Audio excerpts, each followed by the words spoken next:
What happened with me with this film? So I accepted the film, and I was really excited to take this, and I loved the idea, and I was reading it, and I gotten probably 2 weeks into my preparation for the film, and my father was diagnosed with cancer.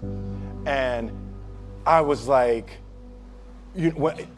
first it stunned me, and then it was the magical work of the universe. I could not believe that this was the film I was working on, and I was, forced to face, my father's mortality. So it was rough for about a week, and I got it together, and I decided that we would use the process of the character who was suffering a loss, and I would share my preparation with my father. And so we just started talking about love, time, and death. And it was some of the most open and powerful conversations that we'd ever had. And they gave him 6 weeks, and he lived for 4 months. So about 3 months into the 6 weeks, I go to see him one day, and he said, "Man, this shit is embarrassing." And I said, "What, Dad?" He said, "Man, you tell everybody you're gonna be dead in 6 weeks. 3 months later, you still hanging around." Missed that, Dad. Yeah, I know, right? But it was so beautiful, and we got to a place that we were talking open and comedically, and really, I think I was able to embody the ideas of the loss and also the redemptive quality of the pain. The loss is bound to joy. Like pain and suffering are bound to joy. The being able to survive something is actually a big part of being able to find that next wave of joy. You appreciate smaller things, right? Like, it was so magnificent for me. My father died on November 7th. But it was so powerful for me to be cleansed of box office. Like, I don't need the box office to be huge on this film. I don't need to win any awards. I don't care. It was the film that I worked on that I was actually able to comfortably and beautifully say goodbye to my father.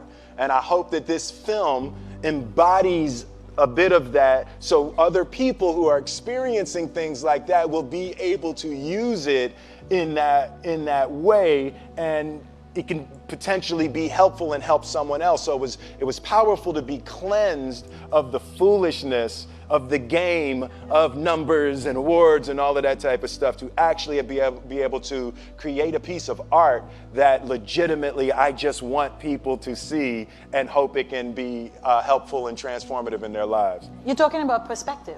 Perspective, absolutely, yes. Yes. How much does fear play into preventing us from grasping perspective, though? Oh no, fear is everything. Yeah, like if there was one concept that I would suggest to people to take a daily confrontation with, is fear.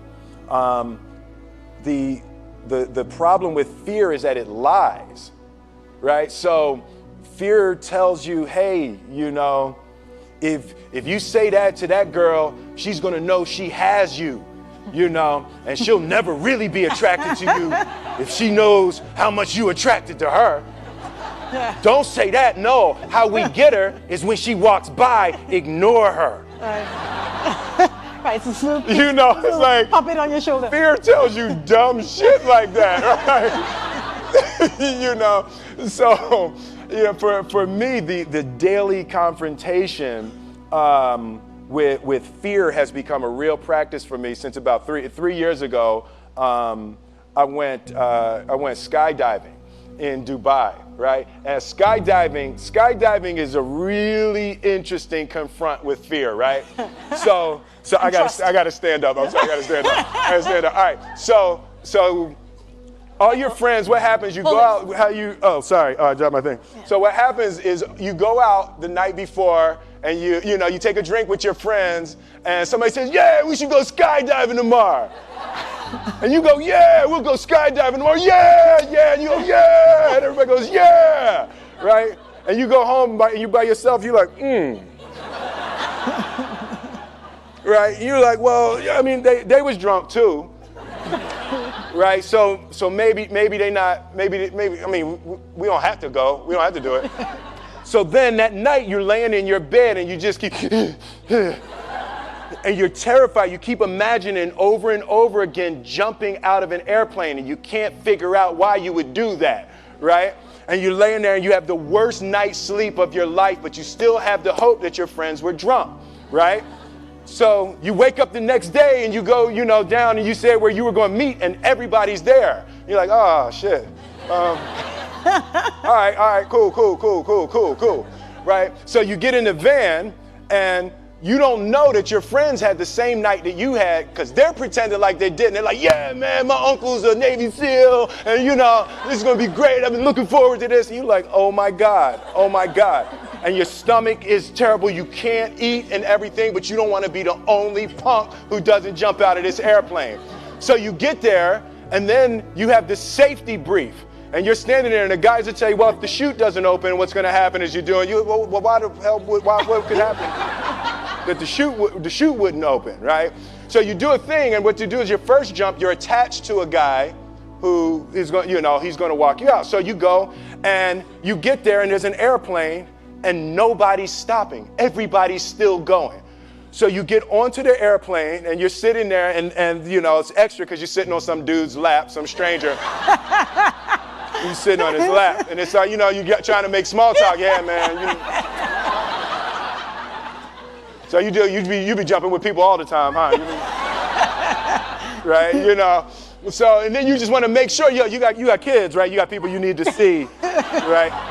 You just want to make sure he's serious, right? So you get in there, so everything's normal. So you fly and you go up to 14,000 feet, and you notice there's a light. It's red and it's yellow and green, right? So right now the light's red. So then you start thinking at some point the light's going to go green, but you don't know what's going to happen, right? And you wait and it goes yellow and the light goes green and somebody opens the door, and in that moment you realize you've never been in a freaking airplane with the door open. Right? Terror. Oh, sorry, I'm spitting. Oh, sorry. No, terror, right? So you go, and then, if you were smart, you sat in the back so you don't go first, right? And then people start going out of the airplane. And you go, and the guy walks you up to the end of the thing, and you're standing and your toes are on the edge, and you're looking out down to death. And they say, on 3. And they say, 1, 2. And he pushes you on 2 because people grab on 3, right? Right? And you go, and you fall out of the airplane, and in 1 second, you realize that it's the most blissful experience of your life. You're flying, right? It doesn't feel like falling, right? It's like you actually are kind of held a little bit by the wind, and then you start falling, and there's zero fear. You realize that the point of maximum danger is the point of minimum fear. It's bliss. It's bliss. And you're flying. Right? And you're doing that. And then 20 seconds, 25 seconds, 40 seconds. And you have enough time to just kind of be like, oh, shit, that's that building. I like that one. Oh, you can see the ocean. Right? You start doing all of that. And the lesson for me was, why were you scared in your bed the night before? What do you need that fear for? Just don't go. Why are you scared in your bed 16 hours before you jump? Why are you scared in the car? Why could you not enjoy breakfast? What did you need that? The fear is fear of what? you're nowhere even near the airplane. Everything up to the stepping out, there's actually no reason to be scared. It only just ruins your day. You don't have to jump. And then in that moment, all of a sudden, where you should be terrified is the most blissful experience of your life. And God placed the best things in life on the other side of terror. On the other side of your maximum fear are all of the best things in life. You know? Mm-hmm. So that was sorry. So that was, no, it's good. That was my experience with skydiving and fear. All right. All right. So practically speaking. But I didn't like that take. I'm going to do it again. Back to the top. I can sell that better. Oh, no. But when you decide to do something like that, like how does it work practically? Do you call your wife and be like, I might be dead tomorrow? Right. No, but that's. But I made a drunk promise. Yeah, I made a drunk promise. Yeah. Here, how about this? So I jumped. I had such a mystical, powerful, spiritual experience. I flew home and got my sons, and I went back, and 10 days later, my sons jumped, right? Yeah. Now, that was a little different. Oh, that makes me stand up, right? Because I'm scared, right? So Jaden went first, right? Jaden wants to do everything first. So I'm sitting there and I'm like, yeah, my sons are going to have this crazy experience. And then Jaden went out of the airplane. And I was like, Then my oldest son, Trey, goes up and he goes out of the airplane. And I was like, this could potentially be the worst display of African-American parenting in history. Right? I was like, both my sons just fell out of an airplane. Jumped. Right? Jumped. Right? Because I told them to. But again, the fear again. I was like, oh my God. So I told the dude, I was like, listen, I want to see them go out, but I also want to see them land.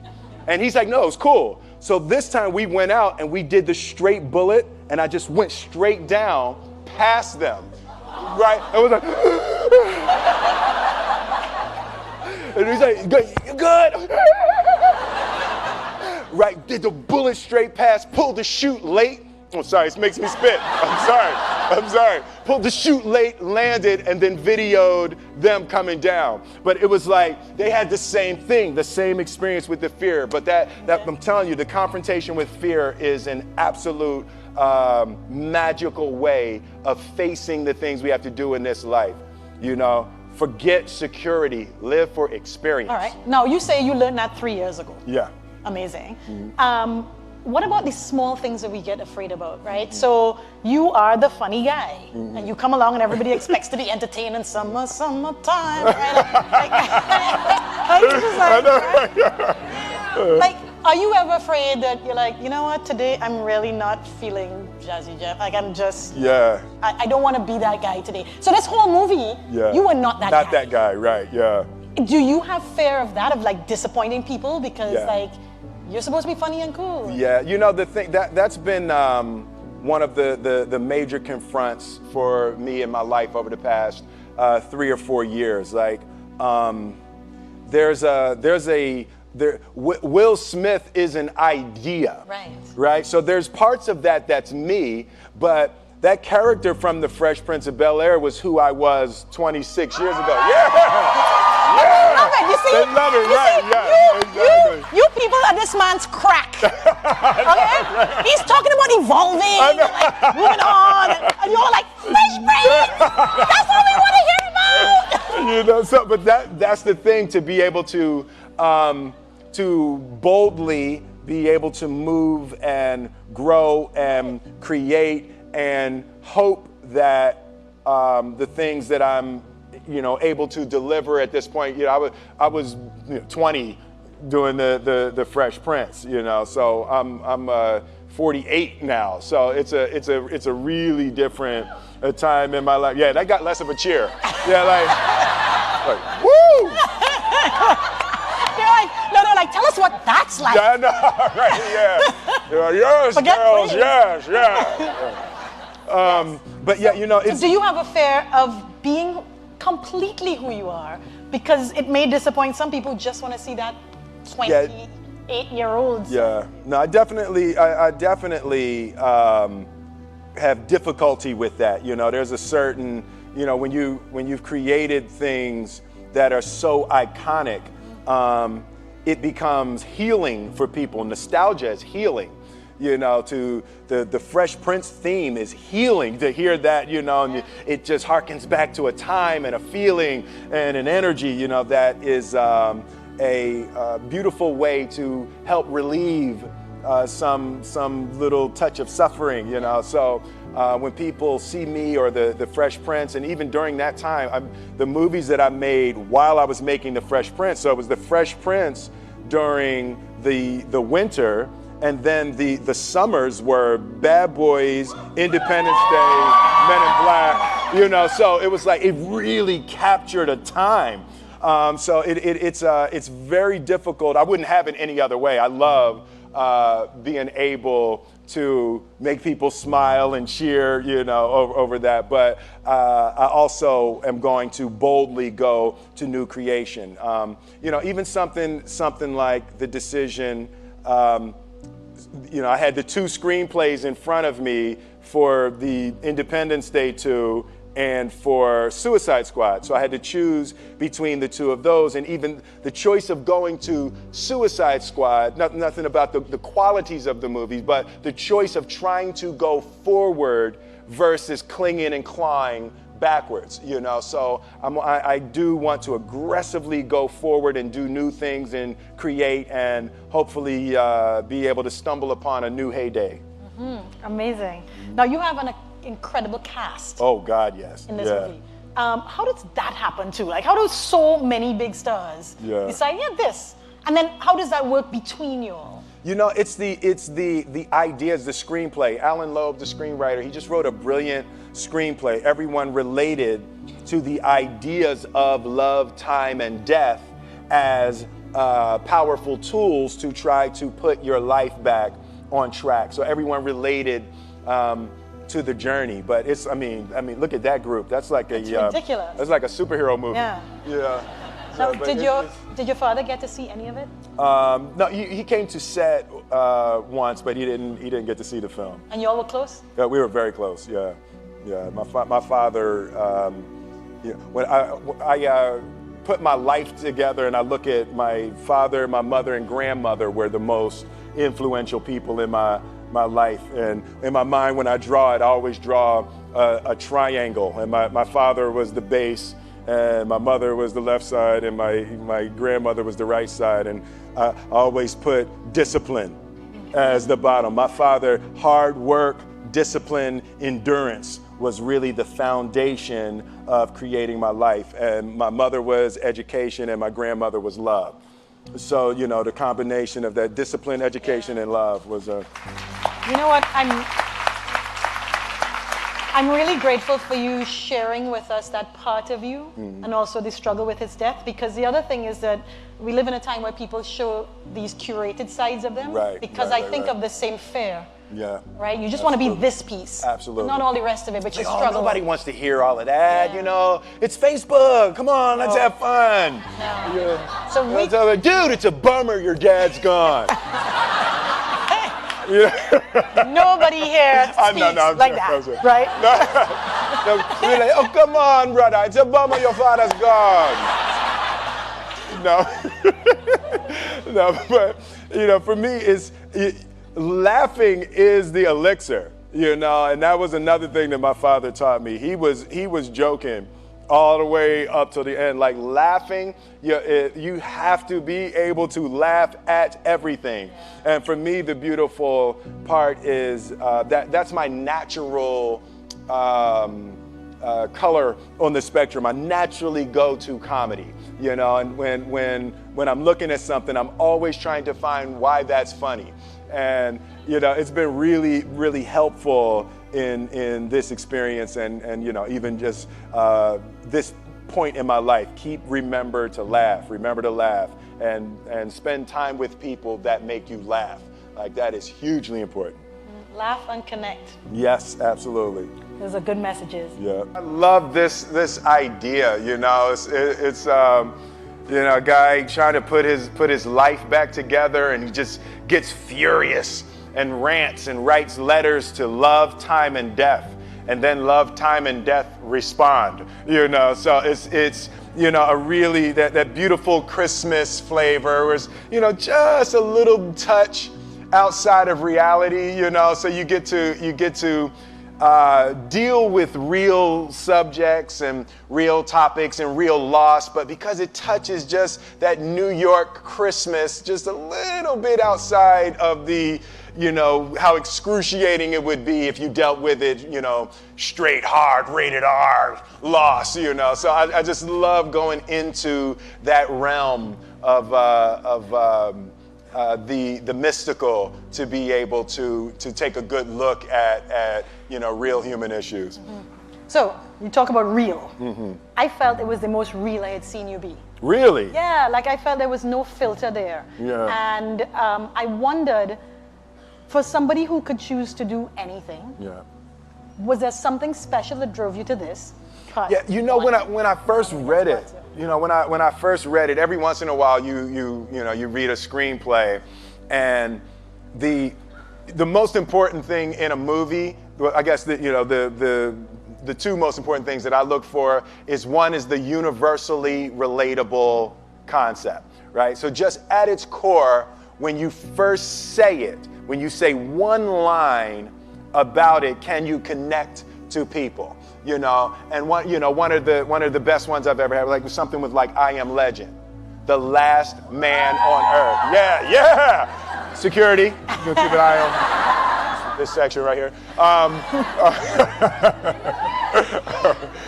But it's like when you just have that one thing, and with this it was a little bit heavier, but it was a guy trying to put his life back together after an extreme loss, right? So people can relate to that. That's an extremely relatable idea. And then I flipped to the last 10 pages and the ending. It's like, this is a movie that has lots of twists and turns, but then even within the last 10 pages, there's still another surprise. When you can send people out of a movie theater with another surprise, historically, there's been times I've sent people out of the movie theater, and the surprise in the last 10 minutes is that the movie wasn't good, right? So you want to avoid that surprise. You want to avoid that one. But with this one, it had such an interesting turn in the end of it. It was one of the most fun screenplays I've ever read. Why are you doing movies at all still? Like, you're rich. Yeah. You could, as we say, cock up your foot and rock back. Cock up my foot and rock back. Yeah. I love that. That's just fantastic. What is getting you out of bed to still go and do this thing? I enjoy connecting with people and ideas, and I have a mission statement. So every year for probably the past 10 years, I've worked out a mission statement for myself.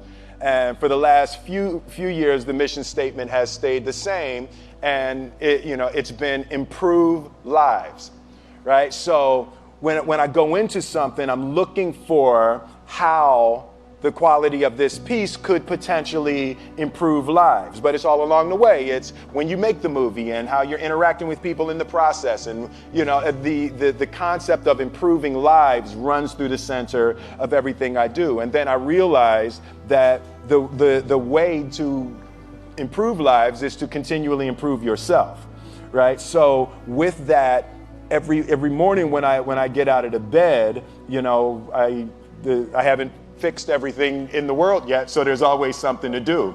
And in this film, I read an interesting quote from the Siddhartha Gautama, the Buddha. He said that good people have to get out of the bed every day and try to empty the ocean with a ladle, right?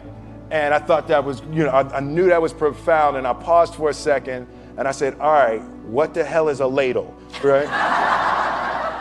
Right, so then, I touched it on my iPad, it's ladle. Oh, it's like a big spoon, okay. As we it's say, like a soup spoon, yeah, it's like a soup spoon. I was like, why do you use a soup spoon? So trying to empty the ocean with a soup spoon, as the mentality of how you wake up every day to try to do good in the world. So for me, I'm really driven by continually trying to elevate my mind and elevate my spirit and care for my body and to be